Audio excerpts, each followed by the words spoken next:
Failure is a driving force. It's a must-have ingredient in every recipe for success. Today, I'm going to be exploring the story of a world-renowned business entrepreneur, Walt Disney.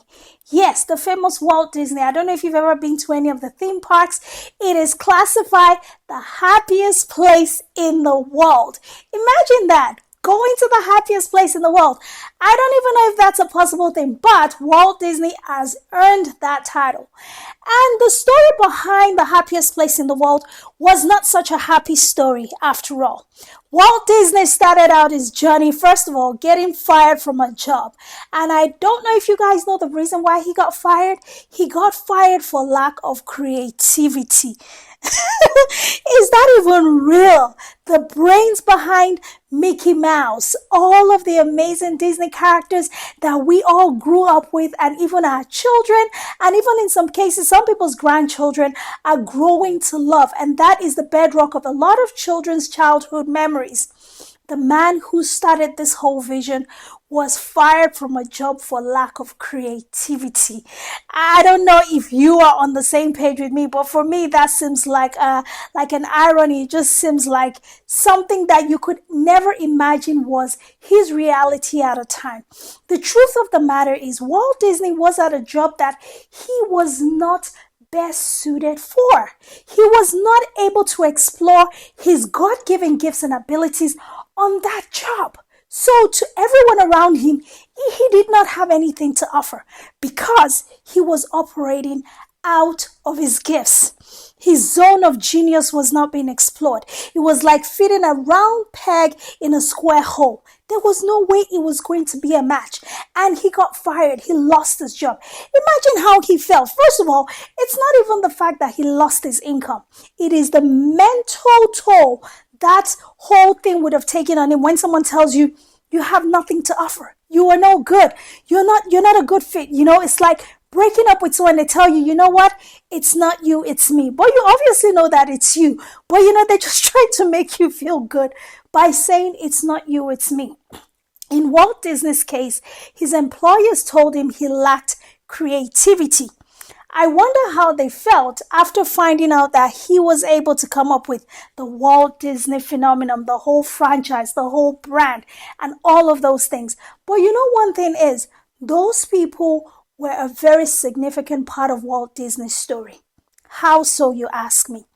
If they never took the step to help him identify the fact that, look, dude, you are in a place where you cannot function. You are here and you have absolutely no value to offer us. Not because you're a bad person or not because you do not have value, but the value that you carry has not been discovered. And you are not operating in your zone of genius. You are not operating with the king of your gifts. And we need to get you out of here so we can bring someone in who is better suited to solve the problems that we have. That is the same thing when we talk about discovering your gifts. It doesn't matter what enterprise, what industry, what profession or career path you are choosing to pursue. It is expedient on you in this time for you to discover what it is that God has put on the inside of you that the world truly needs. Just like Walt Disney, I was in a position for many years trying to figure out what career path I was in. Because of my nature, I was able to learn many skills. But a lot of those skills did not do much to serve my greatness until I came to the realization and awareness of I have a gift, and that gift is supposed to be positioned in the marketplace just as I am doing right now. And until I came to the realization that my gift was communication and now started to understand, okay, Lord, you have given me this gift. I want to begin to use it the way you intended for me to use it. So not only did I discover my gift in my late 30s, but I also began to understand the importance of attaching the discovery of that gift to my relationship with the gift giver, because that is what will begin to allow me, or began to allow me, to innovate ideas that allows me to thrive in the marketplace today. Everything that I have achieved till today, by the grace of God, if I may add, has been because not only that I have a gift, not only that I'm talented, I'm able to maneuver myself, it's purely because I have been intentional about building a relationship with the giver, the manufacturer of my gifts.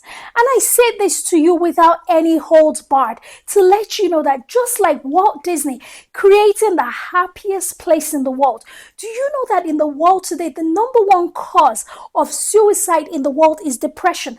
A lot of people will tell you this, that they are just not happy. And when you ask them why, they can't even explain why they're not happy. A lot of people find themselves in mental situations where they are looking for something. They are looking for more. They just don't know what direction to find that more from. And just like Walt Disney, I believe that if we all start with the fundamentals of discovering who we are and what we carry, that happiness will no longer be a thing that eludes us. It would be a thing that wakes us up every single day with the excitement to create solutions, innovate ideas that will make others see us as valuable, and that value will in turn give us the satisfaction of knowing that we are doing the things that we are truly created to do.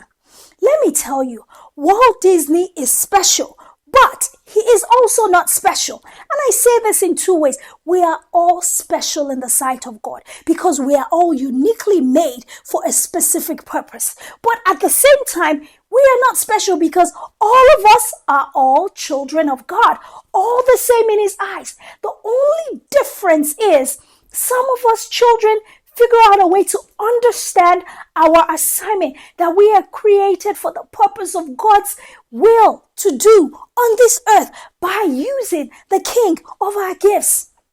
And a lot of us have not yet discovered that. And that is what separates the sheep from the wolf, right? Yes, that's what separates us. So it's not that anybody is any more special or less special. We are all children of God. However, the unifying and distinction with every human being is what you actually make of your life. So it is very, very expedient in the marketplace today for everyone to understand why it's important for you to not only know who you are, but to discover your gift. And beyond the discovery of your gifts, it's the pursuit of purpose. And how can you pursue something when you don't even know what direction it's going or coming from? The only person that can help you navigate that is the gift giver. And I'm sure you're wondering, like, what is she talking about? Why is she always going on and on about gifts? Look around you. Look in the marketplace. Look around you and see the people that are truly thriving. And I'm not talking about the people that are making the most money. Don't get that wrong. Making a lot of money is a byproduct of everything we're talking about, but it is not the goal. The goal is to fulfill your assignment.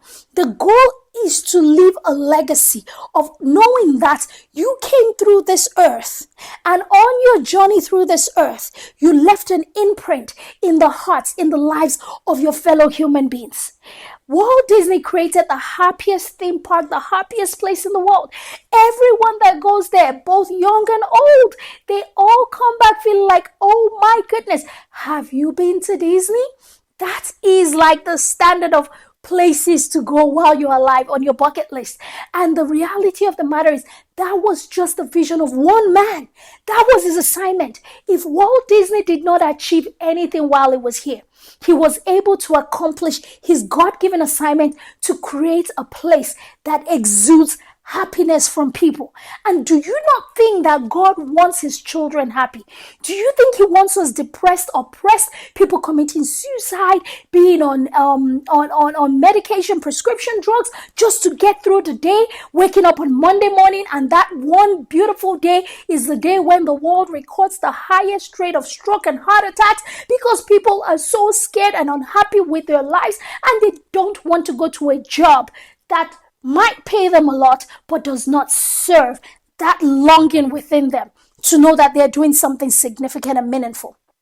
Listen, I don't want to scare you, but I want to bring this to your reality to say, what good is a life that has a dream? And if that dream is always keeping you up at night like a nightmare, what good is a life that you have? So much money, so much around you, yet there is an emptiness within, knowing that you are not doing what you are called to do. I don't want to tell you that your life is going to end badly or that you're not going to end well. No, that's not the case. I want to tell you that to truly, truly understand what it means to be alive. When I talk about being alive, I'm not talking about taking a breath every day. I'm talking about being truly alive as a person, understanding that your life counts for more. That is a life that is not just fulfilling purpose, but that is using their God-given gifts and abilities to add value to the lives of everyone around them. Wouldn't you want that to be your story? Wouldn't you want someone to sit down someday and look at your life and say, this person started here. Even if you have failed at everything you have ever tried, you have failed, tried and failed, trust me, there is hope yet for you.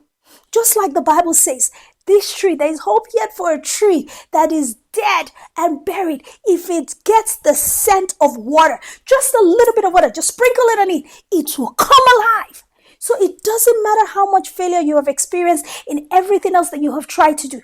Just like Walt Disney accused of lack of creativity, you can find your space in this big whole universe and find the value that you truly are created to bring to the world around you. But first, you have to discover your gift. And next, you have to develop a relationship with the gift giver. And upon doing that, the creativity, the innovation, the power that you need to supercharge your gifts, to deploy it in the marketplace with the right innovation and the right needs and value space, everything will come to you. Everything will come to you. Walt Disney created the happiest place in the world. What are you going to create for the world to remember you by? As always, you know I love you. If you appreciate this podcast and it has helped you or been a blessing to you, do well to share with the people in your network. And of course, connect with me on all social media platforms, Dr. OJ Speaks. Thank you so much. Until next week, have a wonderful week. God bless.